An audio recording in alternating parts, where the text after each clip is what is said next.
کیا آپ جانتے ہیں کہ اس وقت پنجاب کے دل میں وہ طوفان برپا ہے جس نے لاکھوں انسانوں کی زندگیاں داؤ پر لگا دی ہیں؟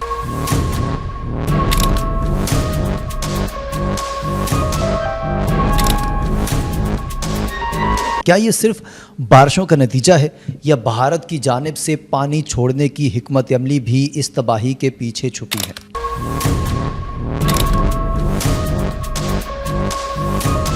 آخر دریائے راوی، دریائے چناب اور دریائے ستلج کیوں بپھر گئے ہیں؟ کیا یہ محض ایک قدرتی آفت ہے؟ یہ پاکستان کے خلاف ایک آبی وار ہے؟ اور سب سے بڑا سوال، کیا ہماری حکومت اور ادارے اتنے بڑے بحران سے نمٹنے کی صلاحیت رکھتے ہیں؟ آج ہم انہی سوالات کا جواب تلاش کرنے کی کوشش کریں گے اور اس سیلابی طوفان کی ہر تفصیل اور ہر پہلو پر بات کریں گے۔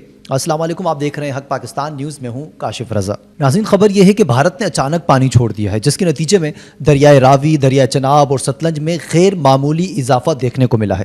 ہیڈ خانکی پر پانی کا بہاؤ 10 لاکھ کیوسک سے تجاوز کر چکا ہے، اور یہ اعداد و شمار محض ایک نمبر نہیں ہے، بلکہ اس کے پیچھے ہزاروں دیہات، لاکھوں لوگ اور اربوں روپے کی معیشت جڑی ہے۔ اب سوال یہ ہے کہ بھارت نے یہ پانی آخر چھوڑا تو چھوڑا کیوں؟ کیا یہ صرف بارشوں کا نتیجہ تھا یا اس کے پیچھے کوئی سیاسی مقاصد بھی چھپے تھے؟ پنجاب میں تباہی، بند ٹوٹ گئے، 4 دریاؤں کا پانی آج ایک ساتھ مل کر جنوبی پنجاب میں تباہی پھیلا سکتا ہے۔ قادر آباد ہیڈ ورکس کے مقام پر 10,54,000 کیوسک 883 پانی کا اخراج ہے۔ 263 امدادی کیمپ قائم، کئی مقامات پر بند ٹوٹ چکے ہیں اور پانی براہ راست آبادیوں پر داخل ہو رہا ہے۔ سیالکوٹ، ناریوال، قصور اور بہالپور کے علاقے شدید متاثر ہوئے ہیں۔ رپورٹس کے مطابق 6 لاکھ افراد متاثر، 15 اموات اور لاکھوں ایکڑ زرعی زمین تباہ ہو چکی ہے۔ پانی آبادیوں میں داخل ہے۔ راوی میں پانی کی سطح اس وقت مسلسل وہاں اضافہ دیکھنے کو مل رہا ہے۔ یہ صرف زراعت کا نقصان نہیں ہے،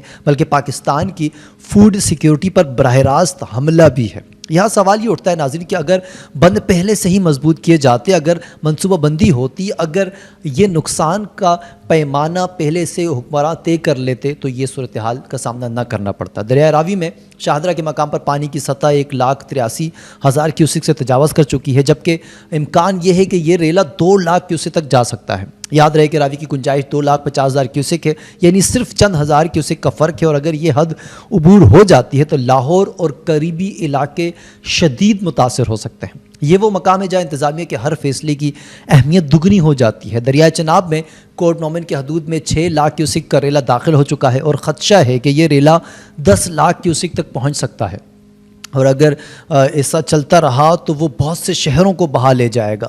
اور دوسری طرف دریائے ستلج میں وہاڑی کے مقام پر حفاظتی بند ٹوٹ چکے ہیں، جس سے درجنوں بستیاں زیر آب آ گئی ہیں۔ اب سوال یہاں یہ پیدا ہوتا ہے کہ کیا ہم نے ان بندوں کو وقت پر مضبوط کیا تھا، یا ہمیشہ کی طرح آخری وقت پر اقدامات کرنے کی روایت دہرائی جاتی رہے گی؟ NDMA کے مطابق اب تک 2,10,000 افراد کو محفوظ مقامات پر منتقل کر دیا ہے۔ 263 ریلیف کیمپس قائم کیے گئے ہیں۔ فوج، ریسکیو 1122 اور رینجرز سب اس وقت میدان میں موجود ہیں، لیکن سوال یہ ہے کہ اگر 6 لاکھ افراد متاثر ہیں تو کیا یہ کیمپس اور یہ انتظامات کافی ہیں، یا پھر ایک بحرانی صورتحال ہے جہاں ہماری ریاستی صلاحیتوں کا اصل امتحان شروع ہونا باقی ہے؟ دوسری جانب گجرانوالہ ڈویژن میں 7 افراد جاں بحق ہو چکے ہیں۔ یہ صرف ڈوبنے یا پانی سے متعلق حادثات نہیں ہیں، بلکہ سیلاب کے دوران انفراسٹرکچر گرنے، بجلی کے جھٹکوں اور مٹی کے تودے گرنے جیسے مسائل کا بھی سامنا کرنا پڑ رہا ہے۔ یعنی تباہی صرف پانی سے نہیں ہے، اس کے ساتھ جڑے ہزاروں خطرات اس وقت ان کا سامنا ہے وہاں کے لوگوں کو۔ اب سوال یہ ہے کہ اگر پنجاب میں یہ سیلابی ریلیں جاری ہیں تو سندھ کہاں بچے گا؟ ذمہ داری بند ٹوٹ چکے ہیں، 5 گاؤں پانی میں ڈوب گئے ہیں۔ دریائے ستلج میں سیلابی پانی کا دباؤ شدید ہونے کے بعد بہاولپور میں جو بستیاں ہیں یوسف والا اور احمد والا، وہ عارضی بند ان کے بھی ٹوٹ چکے ہیں۔ بند ٹوٹنے سے بستی احمد بخش اور قریبی آبادیاں بھی سیلابی پانی میں گر چکی ہیں۔ اس کا مطلب یہ ہے کہ وہاں کی صورتحال بھی بہت زیادہ کشیدہ ہے، اور پانی کا بہاؤ تیزی کے ساتھ زمینی کٹاؤ میں داخل ہو رہا ہے۔ سینکڑوں ایکڑ رقبے پر کاشت اب جو کپاس تھی وہ تباہ ہوئی ہے، دیگر فصلیں تباہ ہو رہی ہیں۔ سینکڑوں افراد اب بھی اپنے گھروں میں موجود محصور ہو کر رہ چکے ہیں۔ یہ صرف شروعات ہے۔ اسی خطرے کی پیش نظر سندھ حکومت نے وزراء کو فوکل پرسن مقرر کیا ہے تاکہ دریائے سندھ کے دونوں کناروں پر نگرانی کی جا سکے. لیکن اصل سوال یہ ہے کہ کیا سندھ کی تیاریاں اتنی ہیں کہ پنجاب جیسے منظرنامے سے بچ سکیں؟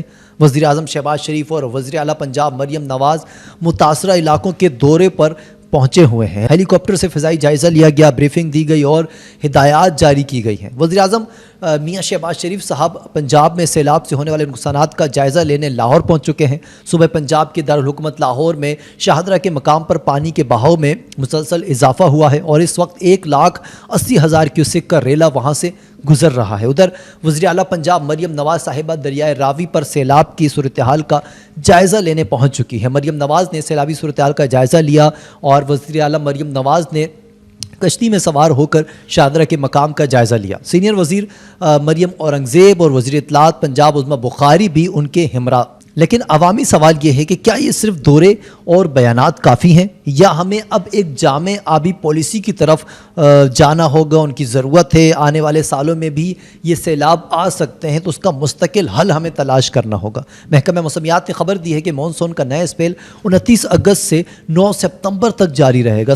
اس کا مطلب یہ ناظرین کہ ابھی اصل امتحان شاید شروع ہی نہیں ہوا اور اگر مزید بارشیں ہوئیں تو نہ صرف پنجاب بلکہ سندھ، KPK اور گلگت بلتستان نے بھی بڑے پیمانے پر طغیانی اور لینڈ سلائیڈنگ ہو سکتی ہے اور اس سے شدید خطرات لاحق ہوں گے. اعلیٰ سیکریٹریٹ سے جاری حکم نامے کے مطابق نامزد وزراء اپنے اپنے دائر اختیار میں دریا کے دائیں اور بائیں کنارے کی نگرانی کریں گے اور نوٹیفیکیشن میں مزید ہدایت جاری کی گئی ہیں کہ صوبائی اسمبلی کے تمام اراکین MPAs جو دریائے سندھ کے ساتھ موجود اضلاع سے تعلق رکھتے ہیں وہ آئندہ 1 ہفتے کے لیے اپنے حلقے میں موجود ہوں گے اور نامزد فوکل پرسن سے قریبی رابطے میں رہیں گے. ناظرین، یہ سیلاب صرف پانی کا ریلا نہیں ہے، یہ ہماری ناکام منصوبہ بندی، ہماری کمزور انفراسٹرکچر اور ہماری غیر سنجیدہ پالیسیوں کا ایک خوفناک عملی عکاسہ ہے. بھارت کا کردار ہو یا بارشوں کی شدت، اصل سوال یہ ہے کہ ہم اپنی سرزمین کو بچانے کے لیے طویل مدتی حکمت عملی کب بنائیں گے. یا ہر سال یہی منظرنامے ہمارے سامنے آتے رہیں گے اور پھر ہم بیٹھ کر باتیں کرتے رہیں گے اور اسی طریقے سے غریب عوام مسلسل، چاہے وہ پنجاب کی ہو، KPK، گلگت بلتستان، آزاد کشمیر یا سندھ یا کسی بھی ایریے کی ہو، وہ اسی طریقے سے ان جو قدرتی آفات ہیں ان سے خود نبٹتے رہیں گے اور حکومت بیانات اور دورے کرتی رہے گی. اس حوالے سے ناظرین آپ کی کیا رائے ہے؟ کامنٹس کر کے آپ ضرور بتائیں. مزید اپڈیٹ کے لیے دیکھتے رہیں حق پاکستان نیوز. کاشف رضا کو اجازت دیجیے. اللہ حافظ.